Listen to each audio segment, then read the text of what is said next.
Hello everyone, welcome to GATE academy free crash course. मैं हूं गोपाल शर्मा और मैं आपको पढ़ा रहा हूं हीट ट्रांसफर। तो बच्चों, प्रीवियस लेक्चर में हम लोगों ने जो रेडिएशन हीट ट्रांसफर उसके बारे में काफी चीजें पढ़ी। हम लोगों ने ब्लैक बॉडी क्या होती है, white body, grey body, real body क्या होती है पढ़ी, स्टीफन बोल्ट्जमैन लॉ देखा, प्लैंक्स लॉ देखा, वहां पर Rayleigh Jeans law, Wien's displacement law, Kirchhoff's law, सारी चीजें हम लोगों ने वहां पर देखी। Radiation heat exchange between two black bodies देखा, शेप फैक्टर क्या होता है उसको बेसिक पढ़ा कि शेप फैक्टर कैसे हम लोग डिफाइन करते हैं, ठीक है। और वहां पर वो लेक्चर हम लोगों ने एंड किया था। अब हम लोग आगे बात करते हैं उस पर। तो मैंने जस्ट आपको बताया था कि जैसे दो ब्लैक बॉडी है आपके पास, लेट अस से आपके पास बॉडी नंबर 1 है बोला था मैं एट T1 टेम्परेचर, और यहां पर बॉडी नंबर 2 है आपके पास at temperature T2 such that T1 is greater than T2। तो एज इसका टेम्परेचर कुछ ज्यादा है एब्सोल्यूट टेम्परेचर से, तो ऑब्वियसली बात है ये रेडिएशन एमिट कर रहा होगा सभी पॉसिबल डायरेक्शंस में। और इसका भी टेम्परेचर जो है बॉडी नंबर 2 का वो भी एब्सोल्यूट से ज्यादा है, तो ये भी रेडिएशन एमिट कर रहा होगा सभी पॉसिबल डायरेक्शन में। लेट अस से ये जो टोटल रेडिएशन एमिट किया दैट इज Q1 और ये जो है दैट इज Q2, ठीक है। तो इस रेट से Q1 और Q2 रेट से बॉडी 1 और बॉडी 2 जो है वो रेडिएशन एनर्जी एमिट कर रहे हैं। अब इसका कुछ पोर्शन इसमें जा रहा होगा, है ना, ये मैंने बात की थी। इसको बोलते हैं Q1 टू 1 से 2 में जो गया, फिर 2 से जो 1 में आया, ठीक है।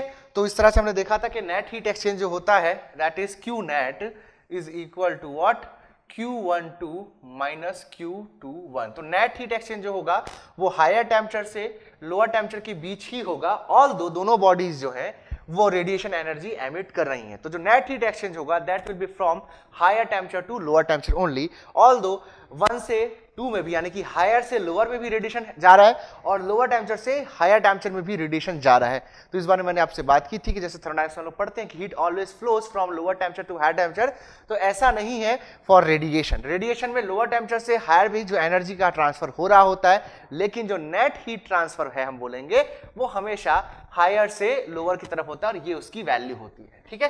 अब 1 से जो रेडिएशन निकल रहा है उसका कुछ हिस्सा 2 में गया है, बाकी हिस्सा इधर उधर दूसरी बॉडीज में या स्पेस में चला गया होगा। तो मैंने बताया था कि F12 that is fraction of radiation from surface 1 reaching surface 2 is equal to what, Q12 जितना 1 से 2 में जा रहा है डिवाइडेड बाय जितना बॉडी 1 से एक्चुअल में निकल रहा है। सेम वैसे ही बॉडी 2 से fraction of radiation from body 2 to body 1, इसको ऐसे ही पढ़ना है, इज इक्वल टू क्या होगा, Q21 बाई Q2। तो ये होता है shape factor, that is fraction of radiation from surface 1 to surface 2, okay, divide by the total radiation emitted by the surface, okay. तो एक बॉडी से किसी दूसरी बॉडी में कितना रेडिएशन गया डिवाइडेड बाय उसने एक्चुअल में कितना रेडिएशन एमिट किया is known as the shape factor. इसको व्यू फैक्टर के नाम से भी जाना जाता है। अब देखिए, जैसे कि हम लोग यहीं से अब आगे बढ़ते हैं, ये हम लोग ने लास्ट लेक्चर में पढ़ा हुआ था, ठीक है। अब देखिएगा, सपोज आपके पास कोई बॉडी जैसे है, अब इसके सराउंडिंग में बहुत सारी बॉडीज हैं, 1 2 3 ऐसा 4 ले लो, जितना लेना ले लो, है ना। ये हो गया आपके पास 2, ये बॉडी 1 है, तो 3, ये 4, ये 5 ऐसा ले लेते हैं। तो 1 2 3 जो है वो बॉडीज हैं, और जो बाकी जो बच गया है, जो जगह रह गई है जहां से रेडिएशन जा सकता है, उसको मैं 5वां मान लिया, यानी कि ये 5वां जो है दैट इज स्पेस। तो रिमेनिंग जो भी होगा, यानी कि 1 से 2 में कुछ जाएगा, 3 में कुछ जाएगा, 4 में कुछ जाएगा, जो बच गया वो स्पेस में चला जाएगा। तो जो सरफेस 5 है late us say that is space, ठीक है, दैट इज स्पेस। तो इससे इसमें कुछ जा रहा है, इससे इसमें कुछ जा रहा है, इसमें कुछ जा रहा है, इसमें कुछ जा रहा है। अब इस तरह से टोटल जो 1 से निकला वो कंप्लीटली डिसिपेट हो गया, ठीक है। ये बॉडी 2 है, बॉडी 3 है, बॉडी 4 है, और बाकी जो है वो स्पेस में चला गया। तो स्पेस को, पूरे स्पेस को मैं जोड़ करके बॉडी नंबर 5 मान लिया हूं, ठीक है। तो यहां से देखो, इसको बोला Q12, इसको बोला Q13, है ना, इसको बोला Q14 और इसको बोला Q15। अब ये भी हो सकता है ना कि इस बॉडी 1 से निकल करके रेडिएशन खुद बॉडी 1 में भी जा रही हो, बिल्कुल ऐसा हो सकता है। अरे भाई, जैसे कि आप लोग लाइट देखते हो ना, घर में जो आपकी लाइट होती है, आपने देखा होगा CFL वगैरह रहता है, इस तरह का स्पाइरल शेप का होता है। तो जस्ट एग्जांपल के तौर पे देखो इसको, तो इसमें जो रोशनी निकल रही होती है इसकी ट्यूब से, वो ऐसा सभी डायरेक्शन में जा रही होती है, तो इसकी खुद की रोशनी इससे भी तो टकरा रही होती है ना। तो ऐसा हमेशा फिजिबल होता है, ऐसा पॉसिबल होता है कि बॉडी से निकल करके रेडिएशन खुद उसी बॉडी में जा रहा हो, ये भी हो सकता है। ऐसा मैंडेटरी नहीं है, लेकिन ऐसा हो सकता है कि जा रहा हो। किस केस में होगा वो सब मैं आपको बताऊंगा। तो हो सकता है बॉडी 1 जो है इससे कुछ रेडिएशन खुद इसी में जा रहा हो, और ऐसा क्यों हो सकता है, इसके शेप के कारण। इसका खुद का शेप कुछ ऐसा हो, ओके, कि उसके कारण उसमें खुद में रेडिएशन जा रहा हो। क्लियर है? तो कुछ रेडिएशन बॉडी 1 से 1 में भी गया, Q11 ऐसा लिख देता हूं, है ना, Q11 ऐसी जस्ट मैंने रिप्रेजेंटेशन की फॉर्म में लिख दिया है। ठीक है, नाउ तो जो बॉडी ने टोटल कितना रेडिएशन एमिट किया, Q1, बॉडी ने कितना टोटल रेडिएशन एमिट किया, Q1। अब इसमें से कुछ हिस्सा बॉडी 1 से निकल के 1 में ही चला गया, ये वो है जो बॉडी खुद एमिट कर रही है। इसमें से कुछ निकल करके बॉडी 1 से 1 में ही चला गया, कुछ इसमें से निकल करके 2 में चला गया, कुछ इसमें से निकल करके 3 में गया, कुछ इसमें से निकल करके 4 में गया, कुछ 1 से निकल करके 5 में गया।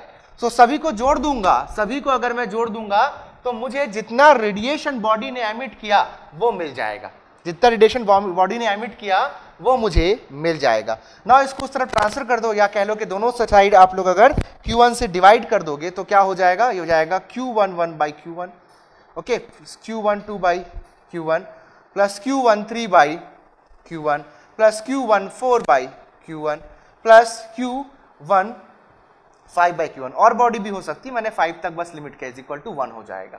ठीक है, इज इक्वल टू 1 हो जाएगा।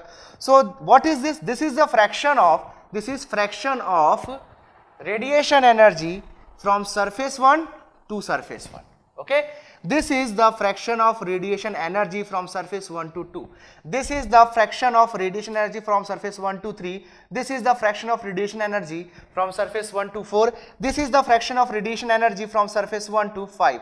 So sum of all the fractions is equal to 1, and what are these? These are the shape factor, shape factor f11, f12, f13, f14, f15 is equal to 1. This gives us a theorem, theorem number 1 मैं बोलता हूँ इसको अपने लिए, ठीक है, theorem number 1, इसको ऐसा आप लोग याद रखना, मैं अपने स्टूडेंट्स को थ्योरम नंबर 1 बोल के याद करवाता हूं हमेशा। तो sum of all shape factor for a surface is equal to 1, यहीं से पता चला, यानी कि टोटल जो फ्रैक्शंस होंगे सभी को जोड़ोगे तो क्या मिलेगा, 1 मिल जाएगा, राइट। तो सारे फ्रैक्शंस को जोड़ दूंगा, जितना फ्रैक्शनल अमाउंट यहां से हीट का गया दूसरी बॉडीज में, सबको अगर जोड़ दूंगा तो मुझे क्या मिल जाएगा, टोटल जितना उस बॉडी ने एमिट किया, यानी कि 100% फ्रैक्शन के फॉर्म में बोलूं तो 1। ठीक है, so sum of all shape factors will be equal to 1। Clear बात है। नाउ हम लोगों ने देखा यहां पर कि जो नेट हीट ट्रांसफर होता है that is sigma into A1 F12, okay, into T1 raise to power 4 minus sigma into A2 into F21 T2 raise to power 4। ये हम लोगों ने देखा था क्या, है ना, ये नेट हीट ट्रांसफर की वैल्यू होती है बिटवीन टू ब्लैक बॉडीज, ये बिटवीन टू ब्लैक बॉडीज ये हम लोगों को देखने को मिलता है। नाउ ये जो चीज है F12 जो है वो इस चीज की बात कर रहा है कि कितना फ्रैक्शन ऑफ हीट एक बॉडी से निकल करके दूसरी बॉडी में जा रहा है, ये कितना हिस्सा जाएगा, ये इस चीज पे डिपेंड नहीं करता कि इसका टेम्परेचर कितना है। अरे भाई टेम्परेचर कुछ भी हो, अगर मैं बोल रहा हूं बॉडी 1 और 2 के बीच में 0.5 है शेप फैक्टर, यानी कि fraction of heat from surface 1 to 2 is 0.5, तो टेम्परेचर कुछ भी हो, बॉडी 1 का 50% हमेशा किस में जाएगा, बॉडी 2 में जाएगा। So that means this term F12 is irrespective, it is not dependent on the temperature, is independent of the temperature, temperature पे डिपेंड नहीं करता है। तो ठीक है, तो टेम्परेचर दोनों का सेम कर देते हैं। अगर दोनों का टेम्परेचर सेम कर देता हूं बॉडी का, तो नेट हीट एक्सचेंज क्या हो जाएगा भैया, 0 हो जाएगा, है ना।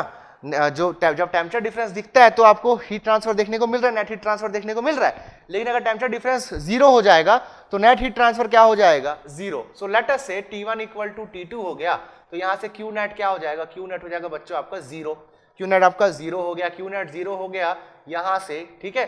तो ये सिग्मा देखो सब लिख देते हैं, सिग्मा A1 F12 T1, इसको T मान लेते हैं सीधा, T raise to power 4 is equal to sigma into A2 F21, okay, into T raise to power 4, ये पूरा कैंसिल हो गया, क्या आ गया, A1 F12 is equal to A2 F21, ये आ गया आपके पास। इसको क्या बोलते हैं, इसको बोलते हैं रेसिप्रोसिटी थ्योरम, ये आपका थ्योरम नंबर 2 बनेगा, रेसिप्रोसिटी थ्योरम बोलते हैं इसको, ठीक है। So this will be your theorem number 2। इन दो थ्योरम के हेल्प से मेजॉरिटी ऑफ प्रॉब्लम हम लोग सॉल्व करने वाले हैं आने वाले समय में, ठीक है।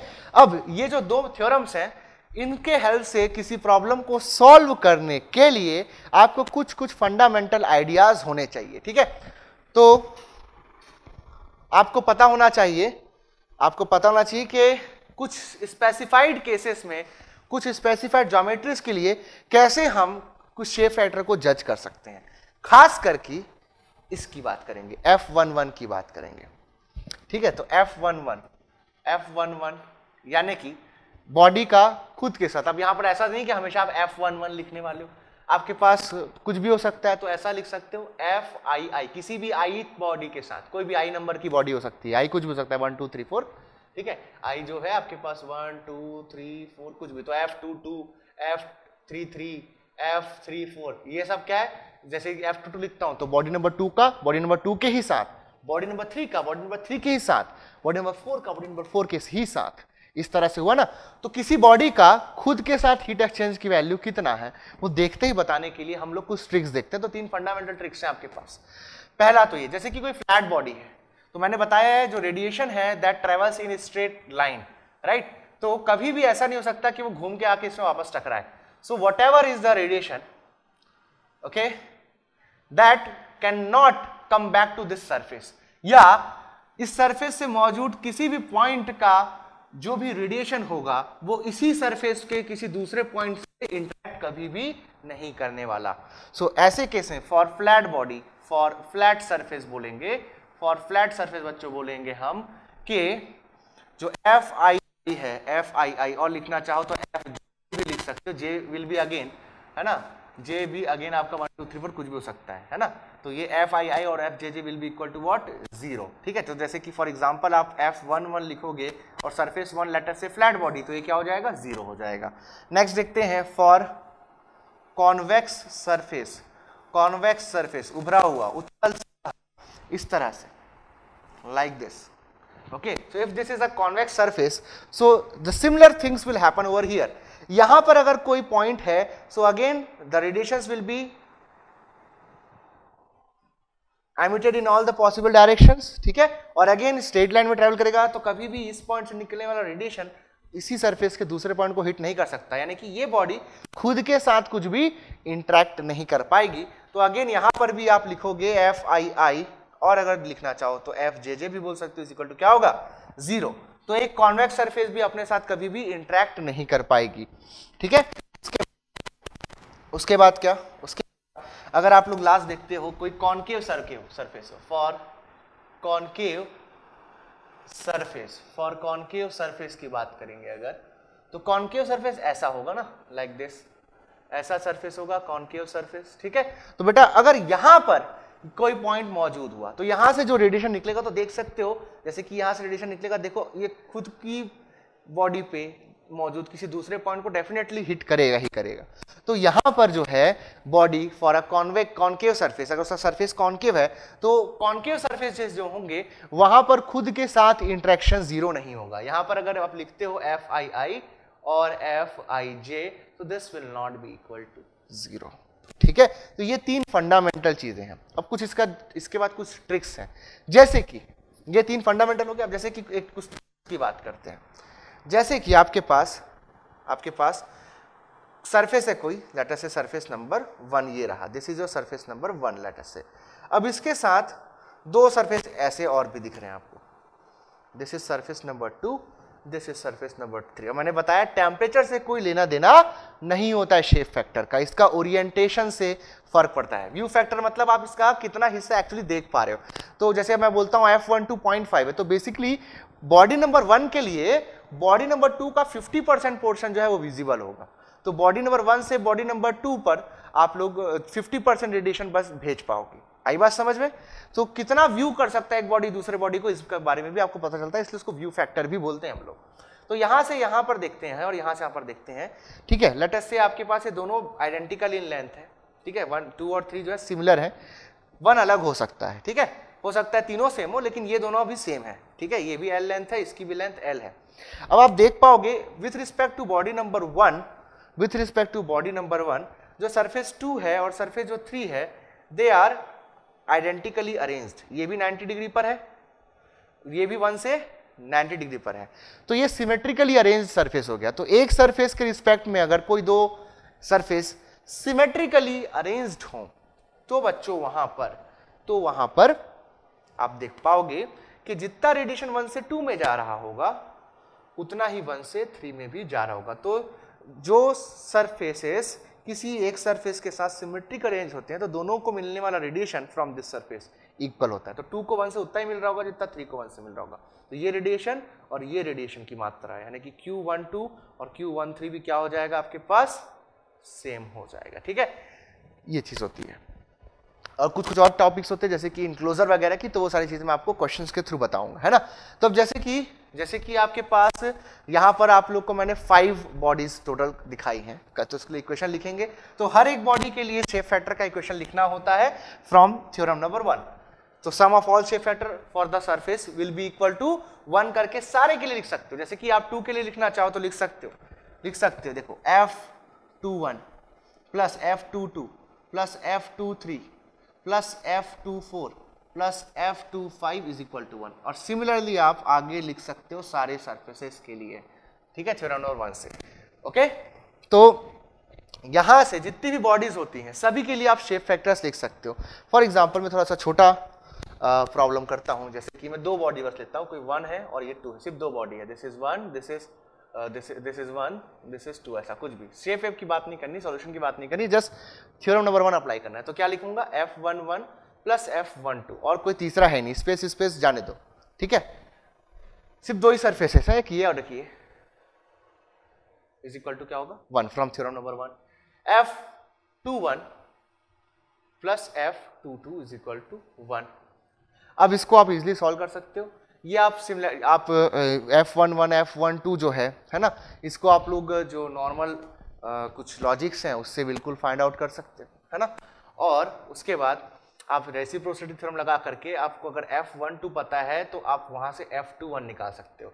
तो कभी भी याद रखना, अगर आपको Fij पता है और आपको Fji उल्टा निकालना है, जैसे आपके पास F12 F12 या F12 आपके पास आ चुका है, आपको F21 निकालना है। तो देखो ये जस्ट रेसिप्रोकल है इसका, है ना, दोनों एक दूसरे के रेसिप्रोकल है। तो ऐसे केस में रेसिप्रोसिटी थ्योरम यानी कि सेकंड थ्योरम आप लोग यूज करोगे तो आप लोगों को जो Fij है उससे Fji की वैल्यू मिल जाएगी। आपको बस Ai और Aj पता होना चाहिए, यानी कि A1 और A2 अगर आपको पता है तो F12 से आप F21 निकाल सकते हो या F21 से F12 निकाल सकते हो, ठीक है। तो इस तरह से आप लोग इन थ्योरम्स का इस्तेमाल करते हैं for calculating the shape factor, ठीक है। अब कुछ एग्जांपल्स देखते हैं, कुछ क्वेश्चंस देखते हैं जिससे हम लोग शेप फैक्टर के बारे में और चीजें सीख पाएंगे। ओके, तो फर्स्ट क्वेश्चन लेते हैं हम लोग यहाँ पर शेप फैक्टर के लिए, क्वेश्चन नंबर 1। तो आप लोगों को 2 infinitely long concentric cylindrical tube बोला, इनफाइनाइटली लॉन्ग सिलेंडर ऐसा बोल देता है तो उससे एक चीज तो श्योर हो जाती है कि क्योंकि ये इनफाइनाइटली लॉन्ग है, दैट्स वाई पूरा का पूरा जो हीट एक्सचेंज होगा वो इन दोनों के बीच ही निपट जाएगा। कभी ऐसा नहीं होगा कि बाहर कुछ जा पाए, है ना, क्योंकि इनफाइनाइटली लॉन्ग है। इनफाइनाइट लॉन्ग बोल देने से ये चीज हो जाती है कि जो रेडिएशन हीट एक्सचेंज है वो ये 2 बॉडीज के बीच में ही होगा, और स्पेस वगैरह जो आप लोग समझते हो उसमें जाने वाला कुछ भी सीन नहीं होगा। तो ये बॉडी 1 है, दिस इज बॉडी 2, ठीक है। डायमीटर D1 D2 उसका दे रखा है ना। तो अब यहाँ पर देखो क्या होगा, ठीक है, इस बॉडी से इस बॉडी में और इस बॉडी से इस बॉडी में ऐसा हीट रेडिएशन होगा यहाँ पर, ठीक है। टेम्परेचर जो भी हो उससे फर्क नहीं पड़ता, टेम्परेचर से कोई भी फर्क नहीं पड़ता शेप फैक्टर में। तो यहाँ से ये सरफेस जो है वो कैसा हो गया, ये सरफेस जो है ये बॉडी नंबर 1, ये कैसा सरफेस हो गया, ये एक कॉन्वेक्स सरफेस हो गया इसके लिए। और ये कैसा हो गया, इस ये वाला जो फेस है 1 और 2 का जो एक दूसरे के आमने सामने है, ये कैसा हो गया, ये कॉनकेव हो गया, ठीक है। तो यहां पर F11 क्या हो जाएगा, F11 सीधा 0 लिखा जा सकता है। अब 2 बॉडीज हैं तो हम इक्वेशन लिखेंगे थ्योरम नंबर 1 से F11 plus F12 is equal to 1। Same लिखेंगे थ्योरम नंबर 1 से बॉडी 2 के लिए F21 plus F22 is equal to 1। तो क्योंकि बॉडी नंबर 1 कैसी है, कॉन्वेक्स है, so F11 will be equal to 0। तो F12 यहाँ से क्या आ जाएगा, यहाँ से ये 0 हो गया तो आ जाएगा F12 इज इक्वल टू 1। अब हम यहाँ से अगर F12 आ चुका है तो F21 निकाल सकते हैं, फिर F22 उसकी हेल्प से हम लोग निकाल सकते हैं। हमको क्या पूछा है, हमको पूछा है F22 यहाँ क्वेश्चन में, ठीक है। तो हम लोग को F12 मिल चुका है, F21 निकालना पड़ेगा ताकि हम ये निकाल पाए। तो अब नेक्स्ट थ्योरम नंबर 2 का इस्तेमाल करेंगे। तो A1 F12 is equal to F21 करेंगे तो F21 निकालने के लिए क्या हो जाएगा A1 by A2 into F12, ठीक है। A1 क्या हो जाएगा पाई D1 इंटू L। अब L की बात करेंगे तो ये तो इन्फिनिटली लॉन्ग है, तो यूनिट लेंथ लेते हैं तो इंटू 1 हो जाएगा divide by pi D2 into 1, ठीक है। यूनिट लेंथ लिया। अब F12 क्या हो चुका है 1, तो ये हो जाएगा D1 बाई D2, हो जाएगा D1 बाई D2। तो यहाँ से F22 आ जाएगा, यहाँ से इस वैल्यू को यहाँ पुट कर देंगे तो आ जाएगा 1 माइनस D1 बाई D2। देखिए बहुत आसान है ना, बहुत आसान है, यकीन मानिए, ठीक है। तो यहाँ से ये हो जाएगा option number D. Option number D जो है वो इसका आंसर हो जाएगा, ऑप्शन नंबर डी इसका आंसर हो जाएगा। नेक्स्ट क्वेश्चन नंबर 2 में भी उसी तरह का ही सवाल है, ठीक है। Consider the radiation heat exchange inside N annulus between two very long concentric cylinder. फिर अगेन वेरी लॉन्ग यानी कि इन्फिनिटली लॉन्ग बोल सकते हैं, कॉन्सेंट्रिक बीच की बात किया है। The radius of the outer cylinder is RO and that of the inner cylinder is RI। तो जो आपके पास रेडियसेस है ये हो जाएगा इस तरह से, इनर रेडियस वाला इसका जो रेडियस है दैट इज R, इसका जो रेडियस है दैट इज RO, ऐसा, ठीक है। The radiation view factor of the outer cylinder on to itself, यानी कि आपको निकालना, जैसे इसको 1 बोला इसको 2 बोला तो आपको अगेन F22 निकालना है। तो सिमिलर तरीके से आप लोग यहाँ पर F22 निकालोगे, ठीक है। आप मुझे आंसर बताओगे बच्चों कमेंट सेक्शन में क्या आ रहा है, ठीक है। क्वेश्चन नंबर 2 एकदम सिमिलर है, सॉल्व कीजिए, आप लोगों को आंसर मिल जाएगा। कमेंट करके बिल्कुल बताइएगा कि कौन सा ऑप्शन आपका करेक्ट आया है। नेक्स्ट देखते हैं क्वेश्चन नंबर 3। क्वेश्चन नंबर 3 देखते हैं। नेक्स्ट बोल रहा है for the circular tube of equal length and diameter shown in the figure below the view factor F13 आपको दे दिया है 0.17 है, ठीक है। The view factor F12 in this case will be, ठीक है। तो देखो आपके पास सिलेंडर है, ऐसा ये सिलेंडर है, ओके। तो सिलेंडर में ये एक फ्लैट सरफेस, ये एक फ्लैट सरफेस और ये वाला कर्व सरफेस। तो ये है A1, ये है आपके पास A2, ये है आपके पास A3 है, और जो डायमीटर है वो दोनों बराबर है, L इक्वल टू D है, ठीक है, okay. D is the diameter, ये डायमीटर इसका है ना। F13 आपको 0.17 दे रखा है। तो body number sorry surface number 1 से 2 में कुछ जा रहा है और सरफेस नंबर 1 से 3 में कुछ जा रहा है। तो ये पूरा जो curve surface that is surface number 2। तो लिख सकता हूं F11 plus F12 plus F13 is equal to 1 से, है ना। बॉडी 1 से 1 में कैसा जाएगा, अब देखो ये फ्लैट सरफेस है तो ये क्या हो गया, ये तो 0 हो गया, है ना, ये तो 0 हो गया भाई।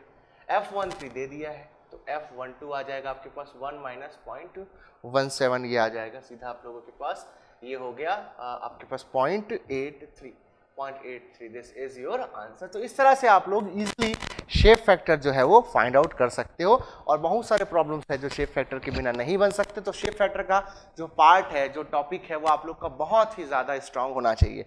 लास्ट टॉपिक देखते हैं अब, radiation heat exchange between grey surfaces. So अब देखते हैं radiation heat exchange between grey surfaces, काफी जल्दी से शॉर्ट में और एक्यूरेटली आपको बताने का ट्राई करूंगा मैं। तो यहाँ पर जैसे कि आपके पास जब ग्रे सर्फेसेस होते हैं, जैसे सपोज आपके पास 2 ग्रे सर्फेस है यहाँ पर इस तरह से, ठीक है, डिफरेंट कंफ्यूजन हो सकती है, जस्ट सर्फेसेस बना रहा हूँ। तो ये मत सोचना सर ये पैरेलल प्लेट है या सिलेंडर वगैरह वगैरह क्या है, वो सब बात की बात है, वो सारा मैं आपको बताऊंगा। 2 आपके पास सर्फेसेस हैं, they are the grey surfaces, ठीक है, ग्रे सर्फेसेस हैं, लेट अस से कि इनफाइनाइटली लॉन्ग है।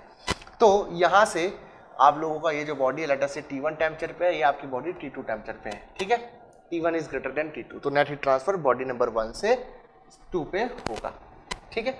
अब यहाँ क्या है, इसकी जो एमिसिविटी है दैट इज एप्सिलॉन 1, इसकी एमिसिविटी है एप्सिलॉन 2, ठीक है। अब यहाँ पर जब रेडिएशन जो होगा, net radiation, net heat radiation जब हम लोग देखेंगे तो उस कंडीशन में जब यहाँ से यहाँ जब रेडिएशन एनर्जी जाता है तो उसके रास्ते में 3 आपको रेजिस्टेंसेस देखने को मिलेंगे, ठीक है। तो जब 2 सरफेसेस हैं तो आपको 3 रेजिस्टेंसेस देखने को मिलेंगे। एक शॉर्टकट ट्रिक बताता हूँ याद रखने का, नियर दी सरफेसेस आपको सरफेस रेजिस्टेंस, तो एक सरफेस है नियर दिस सरफेस, एक नियर दिस सरफेस, और जो यानी कि स्पेस में स्पेस रेजिस्टेंस, याद हो गया, बहुत आसान है। जो सरफेस रेजिस्टेंस है वो होता है 1 minus epsilon 1 by A1 epsilon 1, ये इस सरफेस का हो गया क्योंकि इसकी एप्सिलॉन 1 है, एरिया इसका एरिया मान लिया मैं। इसका क्या हो जाएगा 1 माइनस एप्सिलॉन 2 बाई इसका एरिया A2 इंटू एप्सिलॉन 2, ये हो गया।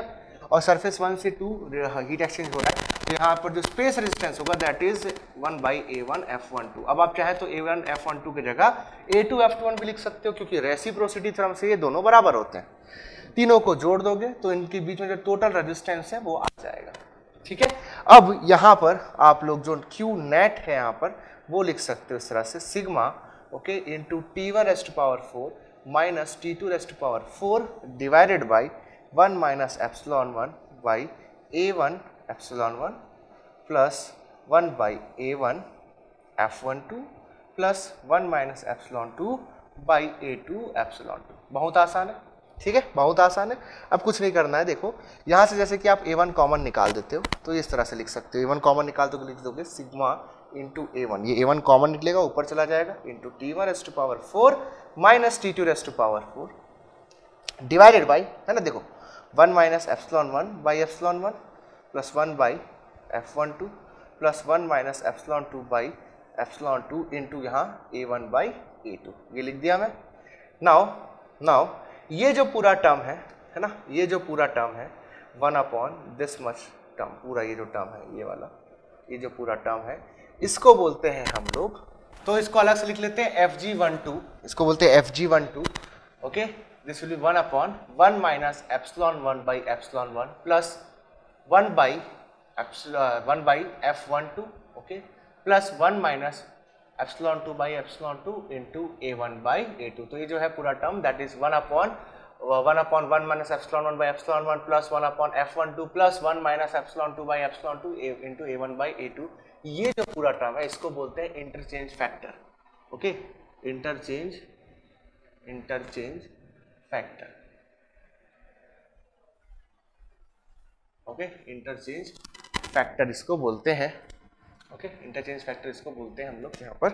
ठीक है, तो इसको मैं पूरा रिप्लेस कर देता हूँ, तो क्यू नेट आप ऐसा लिख सकते हो, क्यू नेट आप ऐसा लिख सकते हो that is sigma into A1 into Fg12 okay into Fg12 into T1⁴ minus T2⁴ this will be the formula for the net radiation heat exchange between to grey surfaces. Grey surface के बीच में heat exchange के लिए ये आपका formula हो जाएगा। ठीक है, तो यहाँ पर बस आप लोग को जो भी केसेस हो उसके लिए आपको Fg12 निकालना है। जैसे कि सपोज दो parallel infinitely long parallel plate दे दिया, जैसे कि इस तरह से। ठीक है, तो यहाँ इन्फाइनाइटली लॉन्ग प्लेट्स के लिए एरिया तो नहीं निकाला जा सकता है ना, इतना बड़ा प्लेट है भैया, इन्फाइनाइटली उसका एरिया हो जाएगा। तो ऐसे केस में हम लोग जब इन्फाइनाइटली लॉन्ग पैरेलल प्लेट्स होंगे, है ना, इन्फाइनाइटली लॉन्ग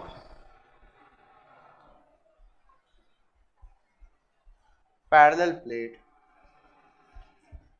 प्लेट्स, तो इसके लिए हम लोग यूनिट एरिया के लिए सॉल्व करेंगे। तो A1 equal to A2 is equal to 1 लिख करके इस इक्वेशन को सॉल्व करेंगे, बाकी एप्सिलॉन दिया रहेगा। अगर यहाँ पर इन्फाइनाइटली लॉन्ग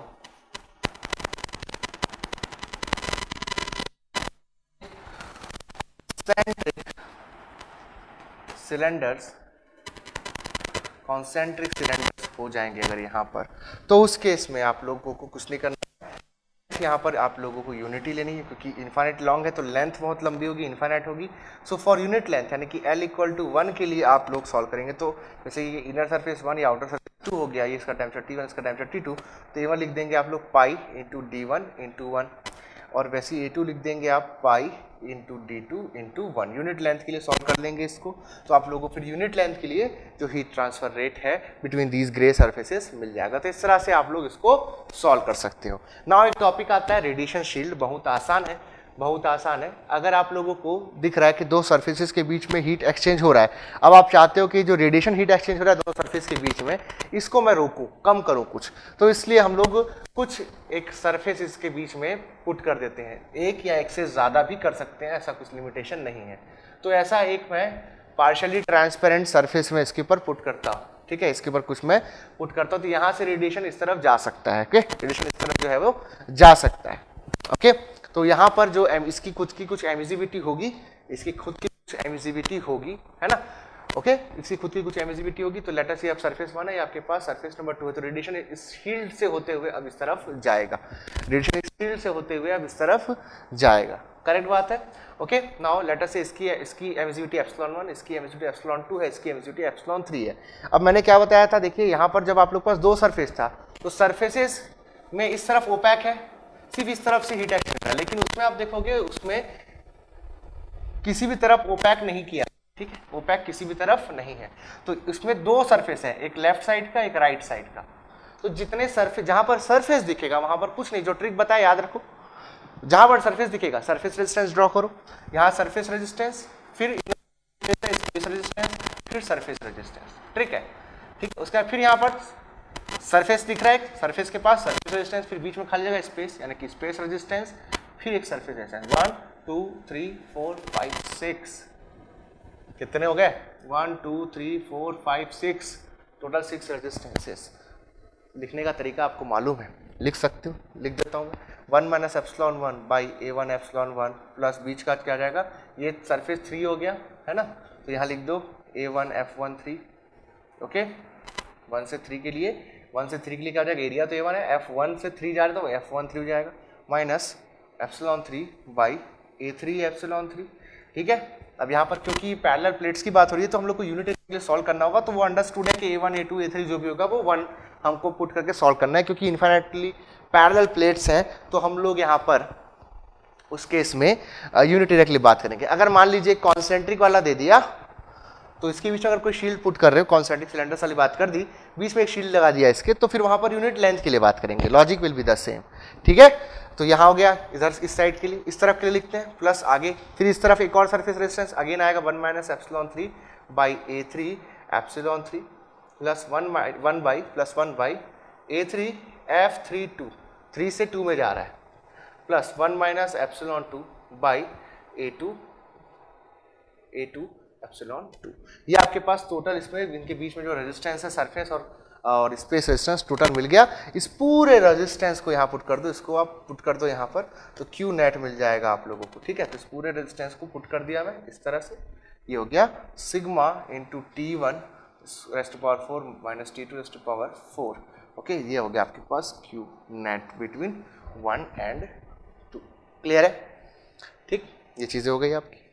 अब अगर जैसे कि पैरेलल प्लेट हो गया तो उस केस में बहुत आसान है आपको ये सब शेप फैक्टर्स वगैरह फाइंड आउट करना।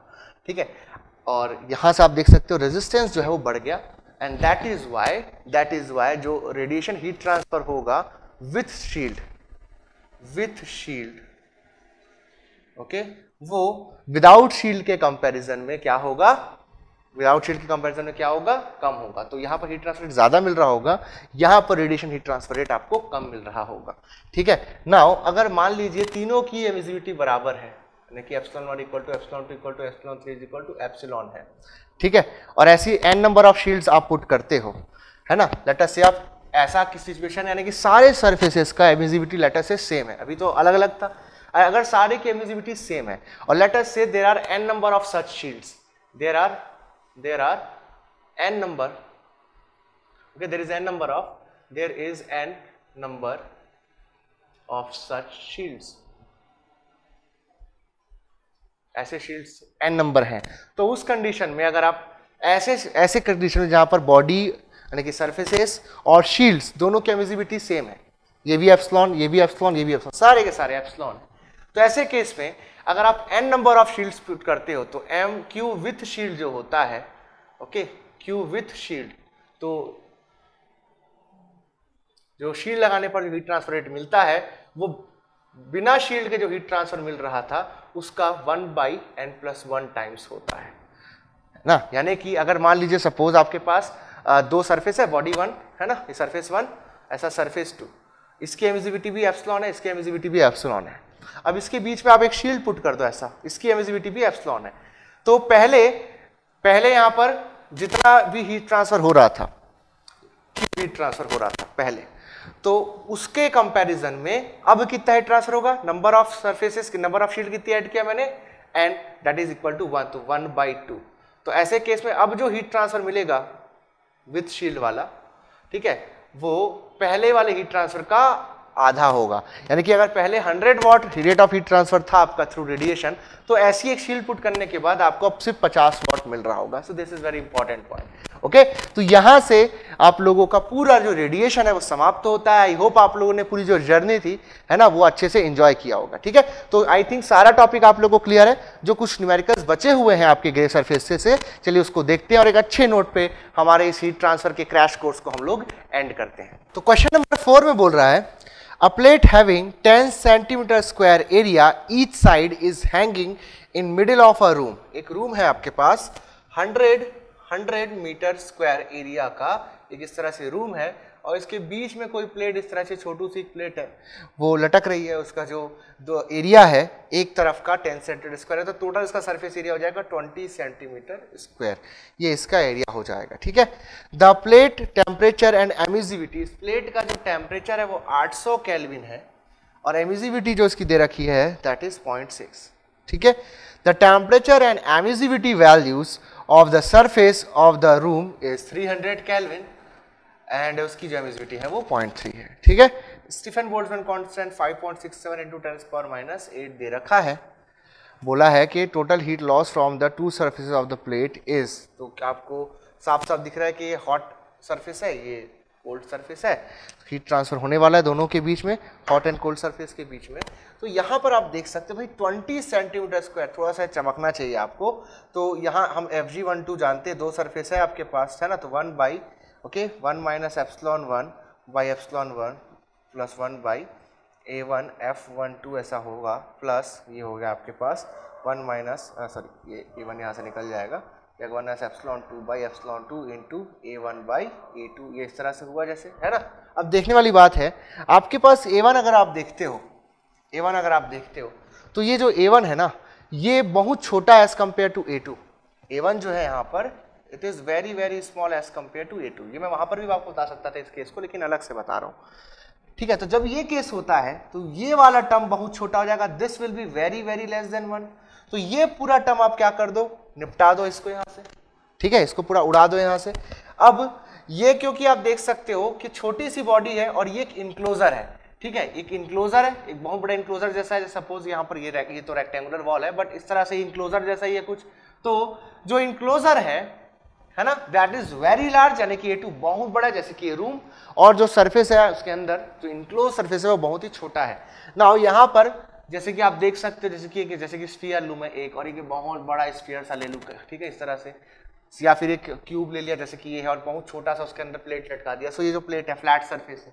प्लेट कैसा है, फ्लैट सरफेस है। ये बड़े से स्फीयर जो मैंने छोटा सा स्फीयर बनाया ये भी ये कॉन्वेक्स सरफेस है। दोनों के केस में जो F11 या FII बोलोगे क्या होगा, 0 होगा। तो F12 इज इक्वल टू क्या होगा, 1 होगा। यहाँ पर भी ले लो, यहाँ पर भी बात हो रही है 1 से 2 में ही पूरा रेडिएशन जाएगा। ठीक है, क्योंकि ये कॉन्वेक्स सरफेस है, ये फ्लैट सरफेस है, तो F11 क्या हो जाएगा, 0 हो जाएगा। F12 इक्वल टू क्या हो जाएगा, 1 हो जाएगा। यानी कि इस बॉडी से, इस प्लेट से इस पूरे रूम में पूरे का पूरा रेडिएशन जाएगा। इस प्लेट से कुछ भी रेडिएशन इस प्लेट में नहीं जा रहा होगा। पक्की बात है। ठीक, तो F12 भी यहाँ पर क्या हो गया, 1 हो गया। यहाँ से अगर आप इसको सॉल्व करोगे, ओके, यहाँ से इसको सॉल्व करोगे तो आ जाएगा Fg12 is equal to epsilon 1 आ जाएगा। ओके, तो ये एक स्पेशल केस है। तो अगर मान लीजिए एक बहुत लार्ज इनक्लोजर हो और उसके अंदर एक छोटा सा सरफेस हो, तो जो इंटरचेंज फैक्टर की वैल्यू होती है that is equal to the emissivity of the small surface. अगर एक स्मॉल सरफेस एक लार्ज इंक्लोजर में होगा तो इंटरचेंज फैक्टर की value emissivity of small surface के बराबर हो जाती है सीधा। तो यहां से आप आपकी यूनिट बड़ी आसानी से निकाल पाओगे, सिग्मा इंटू A1। A1 आपके पास 20 सेंटीमीटर स्क्वायर है, उसको आप मीटर में कन्वर्ट कर सकते हैं, इंटू एप्सिलॉन 1 हो जाएगा Fg12 की value, into T1⁴ minus T2⁴। ठीक है, वैल्यूज पुट करनी है, आंसर क्या आ रहा है आप लोग को बताना है। आप लोग कमेंट सेक्शन में मेंशन करना बच्चों क्वेश्चन नंबर 4 और उसके बाद आंसर। ठीक है, सारी इसी बार आप लोग को वैल्यूज पुट करनी है, इसके बाद और कुछ नहीं। कुछ गलती होगी तो कैलकुलेशन में होगी, बाकी कोई गलती नहीं होगी। 5.61 इंटू 10⁻⁸, ये 20 सेंटीमीटर स्क्वायर है, तो इसको 10⁻⁴ से मल्टीप्लाई कर दोगे मीटर में आ जाएगा। एप्सिलॉन 0.6, ये 800, ये 300। कैलकुलेट करके बस आंसर पुट करना है, इतना तो आप लोग इजीली कर सकते हो। नेक्स्ट क्वेश्चन जो है बच्चों, नेक्स्ट क्वेश्चन जो आपके पास है that is of 2 large plates having a gap of 10 mm in between. Okay, तो दो प्लेट्स है, लार्ज प्लेट यानी कि इन्फिनिटली लार्ज प्लेट है क्वेश्चन नंबर 5 में, दोनों के बीच में 10 mm का गैप है और इनको मेंटेन रखा गया है 1000 और 400 केल्विन टेम्परेचर पे। गैप से कोई लेना देना नहीं, ठीक है, गैप से कोई लेना देना नहीं होता यहाँ पर हमारे लिए, ठीक है। तो जस्ट वो कंफ्यूज करने के लिए, थोड़ा सा परेशान करने के लिए दिया गया है। एमिसिविटी इस वाले सरफेस की 0.5 है ε1 और ε2 जो है वो दे रखा है 0.25, ठीक है, ये दे रखा है। और स्टीफन बोल्ट्जमैन कांस्टेंट दिया है। Heat transfer between the plates in kilowatt पर मीटर स्क्वायर आप लोगों को निकालना है, ठीक है, किलोवाट पर मीटर स्क्वायर आपको निकालना है। तो अगेन इनफाइनाइटली लार्ज प्लेट है, यूनिट एरिया के लिए बात करेंगे, ठीक है। तो ये हो जाएगा आप लोगों का, ये हो जाएगा sigma into T1⁴ minus T2⁴ into FG12 होता है, FG12 सीधा यहाँ लिख देता हूँ 1 minus ε1 by ε1 plus 1, okay, into plus 1 minus ε2 by ε2, है ना। A1 यूनिट एरिया के लिए सॉल्व कर रहे हैं। अब बोलोगे F12 का क्या हुआ, तो बेटा ये सरफेस 1 है, ये सरफेस 2 है, सरफेस 1 फ्लैट है तो F11 क्या हो जाएगा, F11 हो जाएगा 0, तो F12 क्या हो जाएगा 1 हो जाएगा। सरफेस 2 भी फ्लैट सरफेस है तो F22 क्या हो जाएगा 0, तो F21 क्या हो जाएगा 1। कहाँ से आया ये, थ्योरम नंबर 1 से आया। तो यहाँ से ये 1 बाई A1 F12 की वैल्यू सीधा 1 आ गई, ठीक है। ये हो जाएगा 5.67 into 10⁻⁻8 into T1 that is 1000⁴ minus T2 that is 400⁴ divided by 1 minus ε1 that is 0.5 by 0.5, okay, plus 1 minus 0.25 divided by 0.25, ठीक है। इसका आंसर देखते हैं क्या आ रहा है, ठीक है, इसका आंसर देखते हैं क्या आ रहा है क्यू नेट का, ठीक है। 4 ऑप्शंस हमको दे रखे हैं, हमको यहाँ से जो आंसर आएगा वॉट में आएगा, हम लोगों को किलोवाट में जो है आंसर अपना देना है, ठीक है, किलोवाट में आंसर हम लोगों को देना है। तो ये हो जाएगा ओके 5.67 इंटू 10⁻⁻8 ओके इंटू ये हो गया 1000⁴ माइनस 400⁴ ओके डिवाइडेड बाई ये हो जाएगा आपके पास 0.5 बाई 0.5, ये हो जाएगा आपके पास 1 हो जाएगा सीधा, है ना, 0.5 यहाँ से और ये भी 0.5 1 हो जाएगा, सीधा 1 लिख देते हैं, 1 प्लस ये 1 हो जाएगा, ओके, प्लस हो जाएगा ये आपके पास 0.75 बाई 0.25, ओके, यहाँ से आ गया तो 11.049, है ना, ये किलोवाट में सीधा बोल रहा हूँ मैं, ये आ रहा है 11,049.696 ये आ रहा है वॉट्स में आ रहा है, वॉट पर मीटर स्क्वायर में, है ना। हम लोग को किलोवाट में चाहिए तो 11.049 किलोवाट पर मीटर स्क्वायर, ये हम लोगों का आंसर आ रहा है, ठीक है। सॉल्व करने पर लास्ट क्वेश्चन देखते हैं बच्चों, 6th क्वेश्चन देखते हैं। The peak wavelength of radiation emitted by a black body at temperature of 2000 kelvin is, जो पीक है आपके पास, peak wavelength lambda max आपको दे दिया है क्वेश्चन नंबर 6 में, इज इक्वल टू कितना दिया है 1.45 माइक्रोमीटर यानी कि 10⁻⁻6 meters, okay, at T equal to दे रखा है आपको कितना 2000 केल्विन, ठीक है। The peak wavelength of emitted radiation changes to this, तो नेक्स्ट कोई वैल्यू मुझे मिल रही है लैम्डा मैक्स, क्योंकि लैम्डा मैक्स अलग अलग होता है अलग अलग टेम्परेचर्स पर, lambda max is inversely proportional to temperature, जितना ज्यादा आप लोग टेम्परेचर को बढ़ाते हो उतना ज़्यादा लैम्डा मैक्स की जो वैल्यू है वो कम होती है, तो घटाओगे तो जितनी घटाओगे उतनी ज़्यादा बढ़ते जाएगी। तो ये जाएगा 2.9 माइक्रोमीटर दिया हुआ है, तो किस टेम्परेचर पे होगा ये बताना है। तो हमको पता है भैया विंस डिस्प्लेसमेंट लॉ से ये कांस्टेंट होता है 2.898 इंटू 10⁻⁻3 मीटर केल्विन, ये होता है यहाँ से आप लोगों का, ठीक है, क्लियर है, ये होता है आप लोगों का। तो सीधा यहाँ से आप लोग जो टेम्परेचर है वो बता सकते हो कितना आएगा, तो टेम्परेचर T हो जाएगा आपके पास 2.898 इंटू 10⁻⁻3, ओके, डिवाइडेड बाई ये है आपके पास 2.9 इंटू 10⁻⁻6, ठीक है। सीधा सीधा आप लोगों का आंसर जो है वो आ जाएगा, ठीक है, 2.9 माइक्रोमीटर ही है, ठीक है।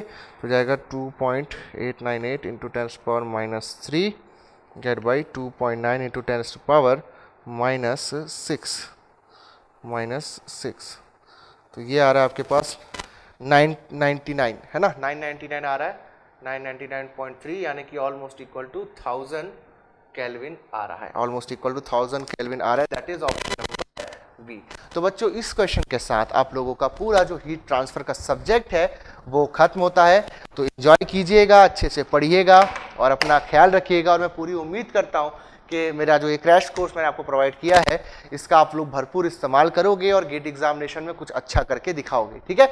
और आने वाले समय में जो कि आपके जो कि जूनियर्स हैं, जो भी आपके कलीग्स उनको बताओगे कि क्रैश कोर्स वगैरह कैसा है और कैसा एक्सपीरियंस रहेगा अगर वो गेट एकेडमी का फुल कोर्स अगर ऑप्ट करना चाहें, ठीक है। तो आप लोग का जो भी एक्सपीरियंस रहा ओवरऑल क्रैश कोर्स का वो बिल्कुल कमेंट सेक्शन में आप लोग डालिएगा। आप सभी लोगों से मेरी रिक्वेस्ट है कि हमारे चैनल को ज़्यादा से ज़्यादा सपोर्ट कीजिए और पूरे जो लेक्चर्स हैं मैकेनिकल ब्रांच के उसको ज़्यादा से ज़्यादा स्प्रेड किया कीजिए। ओके, चलिए फिर आप लोगों को ऑल द बेस्ट आप लोगों के एग्जामिनेशन के लिए। ये मेरा जो लास्ट सब्जेक्ट है इस क्रैश कोर्स और मैंने अपना बेस्ट ट्राई किया है कि इतने कम समय में अराउंड आप देखोगे तो जो मैं क्लास में लगभग मतलब लाइव क्लासरूम में अगर देखोगे तो मैं 75-80 आवर्स पढ़ाता हूँ, ठीक है। आप लोगों को हीट ट्रांसफर जो है 75 to 80 आवर्स पढ़ाता हूँ मैं।